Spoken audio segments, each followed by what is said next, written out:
Hi everyone, welcome to Chef Shelley's Kitchen. So today I have a real treat. It's a breakfast treat. Some people call this a breakfast casserole. Some people call this a breakfast quiche. It's like a quiche, but it's different.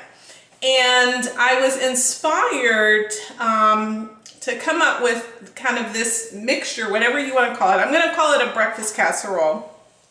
After attending a networking event, it's a breakfast networking event, and I remember just going and seeing this breakfast dish. It was like a combination of things. I really wasn't quite sure what was in it. All I knew, it was totally delicious. And so after doing a little bit of research online, I believe this is the closest to it, and it sounds delicious, so we're going to try it. And actually, we're doing this for the first time. So we're going to try it out, and let's see. So the first thing we're going to do, it's got a combination of ingredients. We're going to start out, and what we're going to do is cook some bacon, okay? So I'm going to put some bacon. Now, you all know by now, yeah, for some of you pork lovers, you might say, that's not bacon. Well, it's turkey bacon. So that's what I'm going to cook. You can cook whatever. If you want regular bacon, fine. So I'm going to lay this in here. I'm going to cook this, and I'm going to make it a little crispy, not too crispy, but because it's going to end up cooking some more in the oven.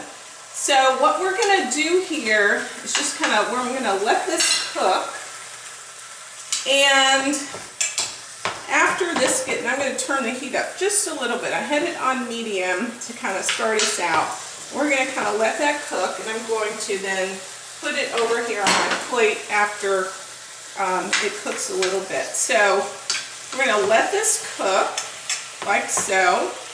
And then once this finishes cooking, and again, cook it to the texture that you like it. If you like it crunchy, great.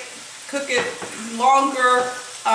What we do want to do is to be able to kind of crumble it up, or you can cut it up, however you'd like. So what we're going to do is I'm going to just go in and let this cook, and then we're going to come right back.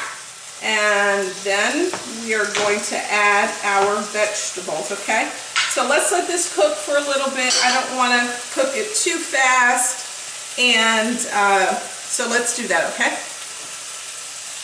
All right, we're back. So the bacon is done. This is good for us, okay? And so what I'm going to do is I'll just probably break it up with my hands. You can cut it up however you want. Now what I can tell you, although you can kind of maybe see some of the oil there, because it's turkey bacon, it doesn't have that much oil. So what I did do was I decided to add just a little bit of canola oil to the pan. Now what I'm going to add is a combination of onions, bell peppers, and hash browns. Walmart has a great mixture with all of this already together. And what I did is I added a little extra onion and a little extra bell pepper for, just kind of for our taste, right? So I'm going to go on and put this in slowly. All right. And of course, as usual, I'll put the measurements out there. And basically, we're going to just brown this, okay?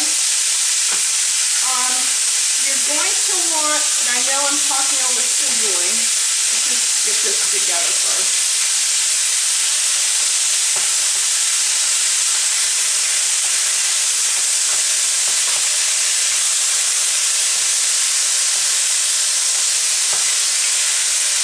I'm going to just keep tossing because this is not going to take long at all. You do want to have the potatoes or the hash browns thawed out, okay? So you want to set them aside before you're about to use them. I've got the kind that was frozen, and this is looking delicious already. And it smells so good. Okay.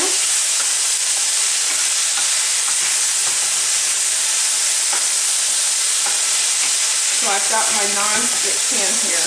And this is just so pretty, my goodness. Again, I like the fact that I added the extra bell pepper, but it actually has red bell pepper, green bell pepper. Like I said, I add a little extra onion, just because that's what we like. Okay? So this is just about done. You don't want to overcook it because it's going to be in the oven for another 45 minutes. So you don't want it, it's supposed to be softened, okay? All right. So that's about doing the trick. So again, kind of brown it to your liking. You just make sure mine is done. Done. And then we're going to stop here, and then we're going to transfer this over to our mixing area where we've got the eggs and all that good stuff. So in the interim, what I'm going to do is I'm actually going to cut up the bacon. I'm going to show you how that looks. I won't take the time to cut the bacon. You can just do that yourself or break it up in your hand with your hand. Either one is fine. All right, we're going to stop here because this is looking good. Just kind of show you just lightly browned, okay? And you just want to make sure it's cooking. If it's thawed out, then you shouldn't have any problem. All right, so we're going to turn this off, and then we're going to move over to our next station. Okay, we're back. We've got the bacon cooked and broken apart. We've got the potatoes and the bell peppers and the onions. They did their thing, so that looks wonderful. All right, so now what you want to do is take a large bowl, and what I have is a combination of egg whites and whole eggs. I have a total of 5 egg whites and 4 eggs, okay? You can do all egg whites if you would like.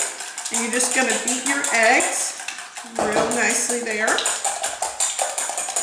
And then what we're going to do is we're going to combine the eggs, which is again mostly egg whites, or you can do 100% egg whites if you would like. So we're going to pour the egg whites in like so. Okay. Then we're going to add actually 2 cups of, this is 1% milk, so low fat, 1% milk. We're going to go on and beat that nicely. Okay.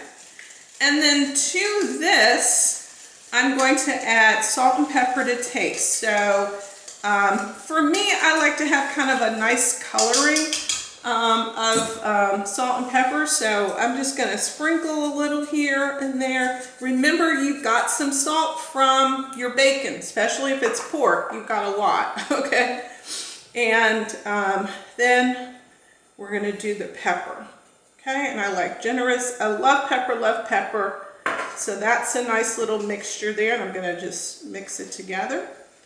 To that, I'm actually going to add roughly 3 cups of cheese, okay?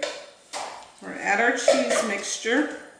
Now, some of you may be wondering, wow, her kitchen looks different. Well, guess what? Chef Shelley got her kitchen updated.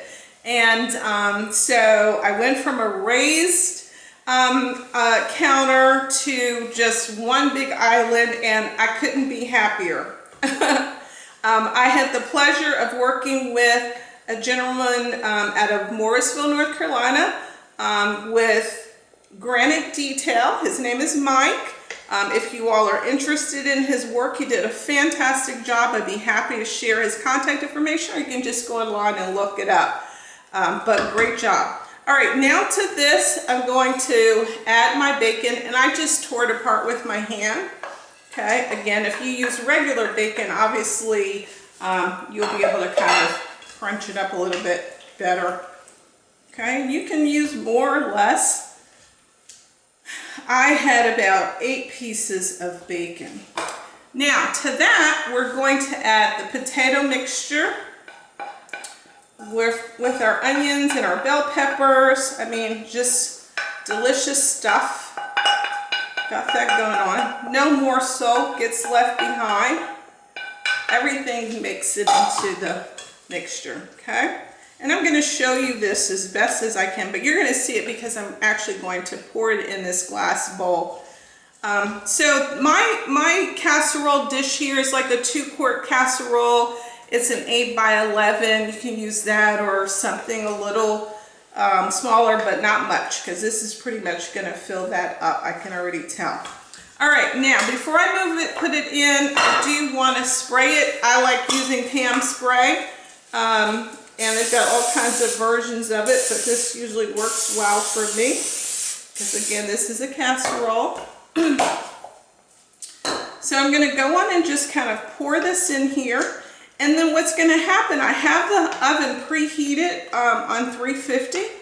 And then we are going to put it in the oven for 45 minutes. It's nice, nice, nice, nice, nice. And like so. Get these things out of the way. Like my dad now, cleaning up already. Okay, so you can kind of see how it looks. Nice, pretty, gorgeous. Last thing we're going to do is we're going to put a piece of aluminum foil on it, and I'm going to put it in the oven now for 45 minutes. Want it to bake really well. Once I get to my 45 minutes, I'm going to take the aluminum foil off, and then I'm going to cook it exposed for another 30 minutes, okay? So basically you have, you know what, hour and what's that, 20 minutes thereabout left to bake, okay? So let's put it in the oven, and then we'll come back, and I can even tell you if you should keep it in a little longer, but we're gonna first definitely do the 45 minutes, and then I'll figure out whether or not it needs to go more than 30 minutes, okay? All right, we're back. This is done. It looks totally delicious. I'm not joking. So I'm going to hold it up to the camera as best as I can so you can take a look at it to see just how delicious it is. And it's pretty and all those great things. Again, here if you want to make kind of a casserole. So 45 minutes initially with aluminum foil. After the 45 minutes, I kept an eye on it. I set the timer for 30 minutes, but I actually took mine out in 20 minutes. So here again, it's one of those things where you need to watch your oven. Again, this is kind of the consistency as I'm trying to, want you to see. It should be like a casserole. So if you keep an eye on it, like my oven, it took a little less time. So let's just go on and cut a piece like so and put it on the plate. This way you can see the texture of it. Again, as I said, it's kind of, there we go. Just take a little piece here, and it does look absolutely delicious. I can't wait to dive in. Texture looks really good, and it's still hot. I let it sit for about 5 minutes. So I know it's going to be still a little hot, okay? All right, let's take a taste.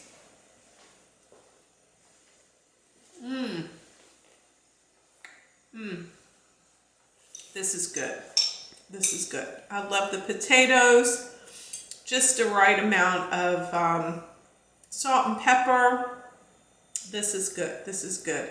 Probably I would add a little more cheese. It's already cheesy. That was 3 cups. I might next time add just a little bit more. But let me tell you, this is delicious.